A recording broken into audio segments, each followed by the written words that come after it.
Une brève prestation de serment, un discours du président de la Chambre des députés l'installant officiellement au sommet de l'État pour un deuxième mandat et le président Abdel Fattah al-Sisi s'adresse à la nation égyptienne depuis le Parlement. Pour ce mandat qu'il entame, il se veut rassembleur, mais tout aussi ferme que durant son premier mandat. Il a en effet affirmé que l'acceptation de l'autre et l'entente seraient en tête de ses priorités pour réaliser le consensus et la paix sociale, un développement politique parallèlement au développement économique réalisé.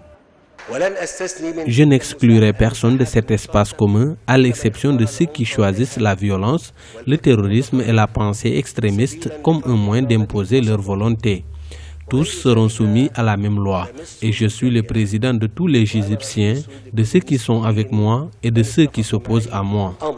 En plus de la lutte contre le terrorisme qui a justifié plusieurs cas d'arrestation d'opposants pendant son premier mandat, le président al-Sisi promet de se battre pour maintenir l'Égypte à l'avant-garde des nations.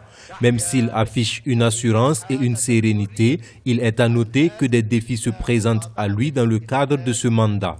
Il s'agit maintenant pour le général al-Sisi, une fois qu'il a les rênes entières du pouvoir, de démontrer qu'il y a d'autres voies que l'extrémisme religieux dans la gestion de l'État égyptien.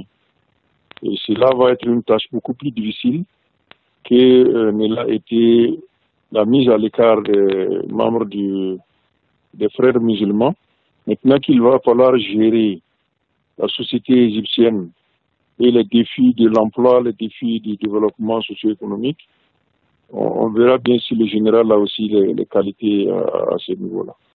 Dans son allocution, le président égyptien n'a pas manqué de rappeler qu'il entend travailler de concert avec tout son peuple.